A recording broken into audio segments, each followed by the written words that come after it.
2025 was a fantastic year for gaming, with numerous AAA and indie games releasing to widespread critical and financial success, such as the multiplayer phenomenon Arc Raiders and the repeated Game of the Year award winner Clear Obscure Expedition 33.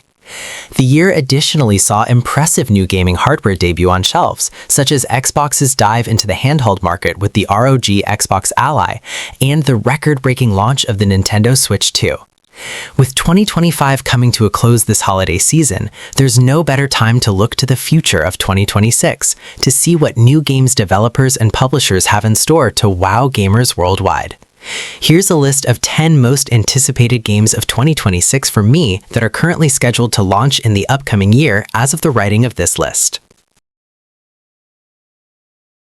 As soon as I saw the first trailer for Rebel Wolf's upcoming debut title, The Blood of Dawnwalker, in January 2025, I was instantly hooked and made sure to follow every announcement, watch every livestream, and read every lore post on X about the game since.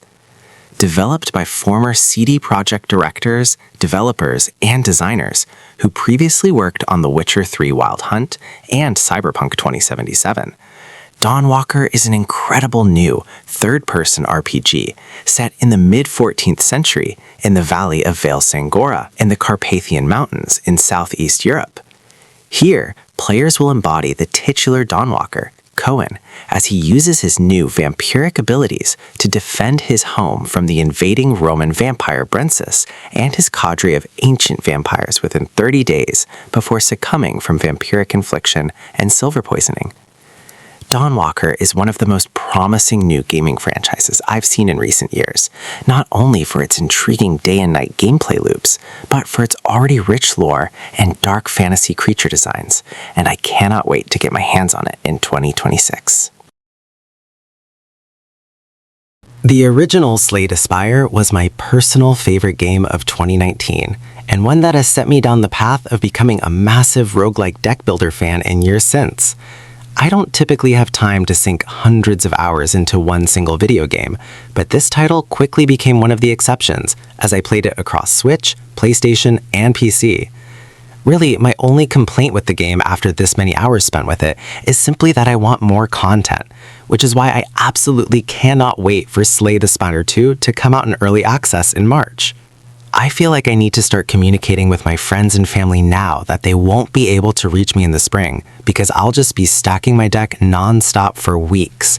Anyone that's looking for the perfect entry point to the genre needs to look no further than these games.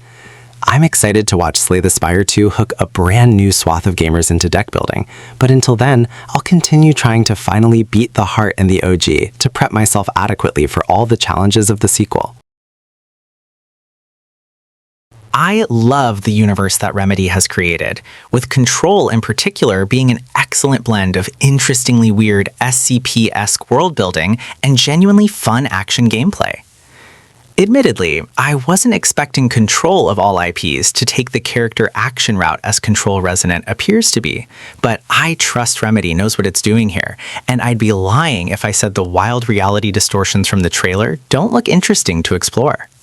It'll be interesting to see if the distortion is as all-encompassing as the reveal trailer implied, or if we're getting into some multiversal shenanigans.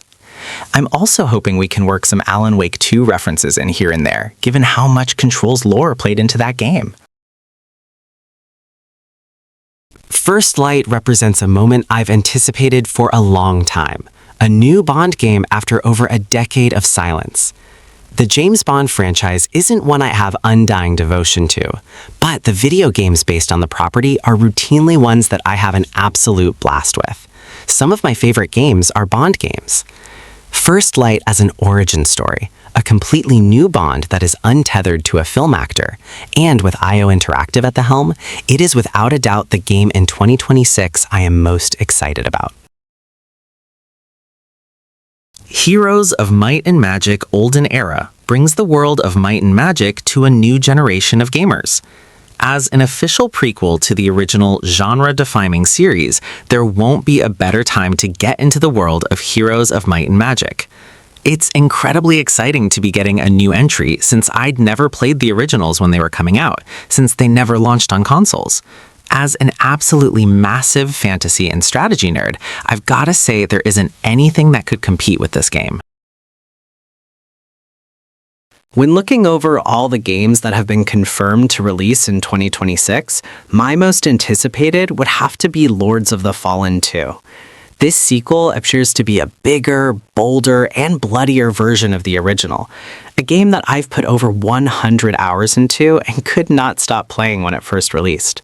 While 2023's Lords of the Fallen wasn't perfect, and it had some issues, there was no denying that it knew it made a great Souls-like. While we haven't seen much gameplay for Lords of the Fallen 2, the developers have put out numerous videos for their Lifting the Veil series on YouTube, which has covered their plans for this upcoming game, and it sounds incredible so far. More brutal combat, new mechanics, and a better implementation of the Umbral Realm have all been confirmed. In other words, a more refined version of the first one seems to be the goal, and if they nail it, then we could be looking at one of the best Souls-likes of all time. Even though I'm increasingly focused on the indie scene rather than AAA games each year, I can't deny that my expectations for 2026 are mostly pinned on Onimusha, Way of the Sword. I've never been particularly involved with the series, but the fact that this new installment stars Miyamoto Musashi, one of my favorite historical figures because I absolutely love the Vagabond manga, is too fascinating to ignore. Furthermore, I have to say that the trailers have generated absurdly positive buzz, giving me Neo vibes but with the distinct identity of the franchise that, ironically, spawned one of my all-time favorite series, Devil May Cry. There's always the possibility that it won't live up to expectations, but I'll be happy if it's simply a good game. However, every fiber of my being tells me it will be one of the best games of the year, and yet another reason to believe that Capcom is the best company in the industry this generation. Shocker, the horror fan is excited for the horror game. But in all seriousness, as someone who grew up with the Resident Evil games and watched the franchise nearly fall into obscurity, the fact that it has made a comeback to be stronger than ever is not only exciting for us as fans, but it's exciting for players as a whole. Resident Evil Requiem looks as terrific as it does terrifying, and I'm itching to learn how the series is going to progress with this new story. I'm geeked that horror fans are eating as good as we are, and something tells me Requiem is going to be one of the best Resident Evil has to offer yet. My earliest experience with the Vietnam War in gaming was in Chuck Yeager's Air Combat back in the late 1990s, but that was the first step in a long journey. Hell Let Loose Vietnam looks like the first game in almost a decade to try and fill that void, and judging by what we've seen so far, Team 17 is going to be right on the money for a gritty, fun trip through the jungle. The use of Unreal Engine 5 has brought the region to life like never before, but it's the more deliberate movement and gunplay that classic Hell Let Loose fans will recognize that has the potential to end the Vietnam shooter curse. Now to wait and see whether the 2026 release will materialize, or if a delay is in the cards. With the many delays Grand Theft Auto 6 has been hit with, and the fact that it's currently slated for November 19th, I debated if I should include it in this list, and hopefully doing so doesn't jinx it yet again.